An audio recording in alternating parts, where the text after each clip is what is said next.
वैसियों में बैठ जा, बिलालियों में बैठ जा। तलब है कुछ तो, तलब है कुछ तो,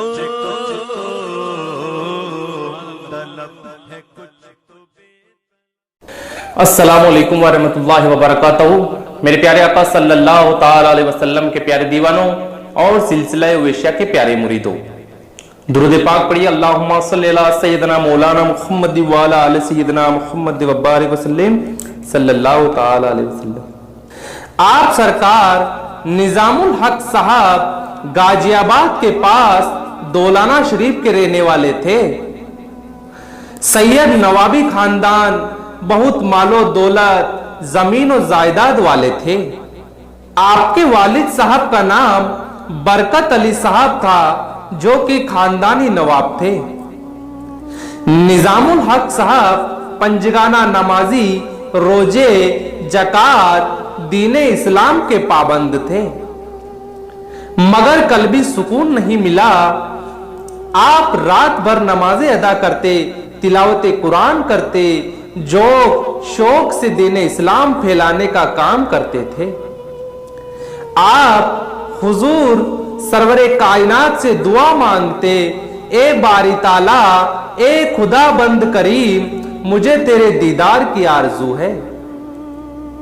आप सरकार का दुनियादारी से मन उठ गया था, हर हाल में याद इलाही करते रहते थे, दुरूदो सलाम पढ़ते रहते थे, मगर मुर्शिदे कामिल रहबर ना मिले तो राहे खुदा की मंजिल कैसे मुमकिन थी।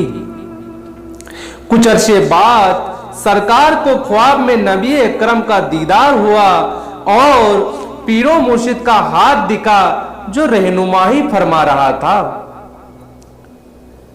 फिर मुर्शिद की तलाश में सरकार निजामुल हक साहब ने जमीन जायदाद जागीरी सब छोड़ दी और घर से निकल गए। कोई जगह बाकी ना रही।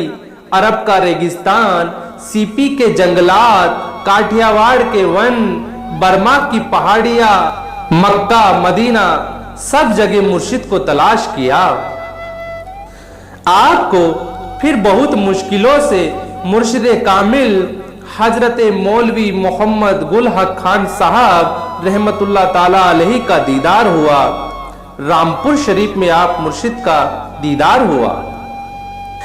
आपने पीरो मुर्शिद की आवाज और ख्वाब में दिखा हाथ पहचान लिया। फिर सरकार मौलवी मोहम्मद गुल हक खान साहब के फरमान के मुताबिक आप दरियाए कोसी पर जाकर जिक्र इलाही करने लगे और मुर्शिद पाक ने जो वजीफा बताया वो पढ़ने लगे। जोक शौक से जिक्र इलाही करने लगे। पास में ना कोई खाने का सामान, ना कोई असबाब। आप एक पेड़ के नीचे बैठे रहते थे। आपके पास कहीं जंगली जानवर आने लगे तो निजामुल हक साहब ने मुर्शिद पाक का तसव्वुर किया और इबादत में मशगूल रहे। कुछ अरसे बाद एक जंगली शेर दहाड़ता हुआ आया और आपके सामने बैठ गया।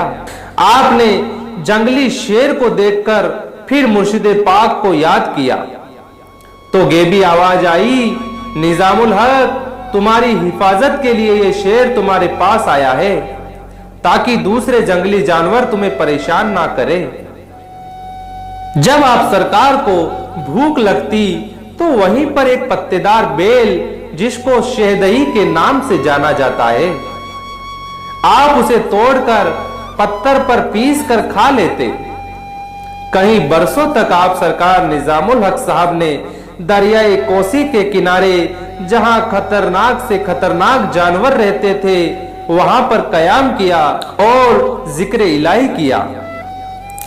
और निजामुल हक साहब को अपने मुर्शिद पाक का हुक्म मिला था कि निजामुल हक, अगर तुम्हें कोई भी परेशानी आए तो हमारी कयाम गाह में रात के वक्त आ जाया करो। कड़कती सर्दी, तेज धूप, ना बरसात का ख्याल, फटे कपड़े, लंबे लंबे बाल, रात को जब कभी अपने मुर्शिद पाक के पास आते तो निजामुल हक साहब दरवाजे के बाहर ही खड़े हो जाते थे। जब तक आपके मुर्शिद पाक आपको नहीं बुलाते तब तक बाहर हाथ बांधे खड़े रहते। मौलवी मोहम्मद गुल खान साहब ने बन्ने मियां को आवाज दी और कहा कि बन्ने मियां देखो तो बाहर निजामुल हक आए हैं।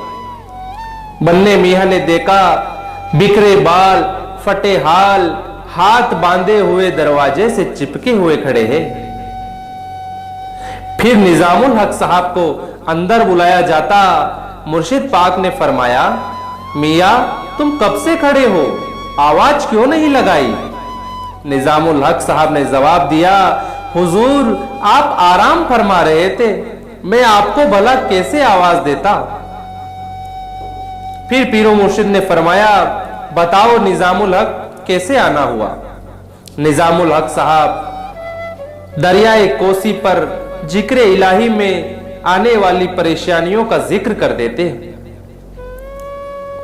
फिर मुर्शिद पाक इरशाद फरमा देते और उसी वक्त रातों रात सरकार निजामुल हक साहब वापस दरियाए कोसी पर आकर जिक्र इलाही में मशगूल हो जाते थे।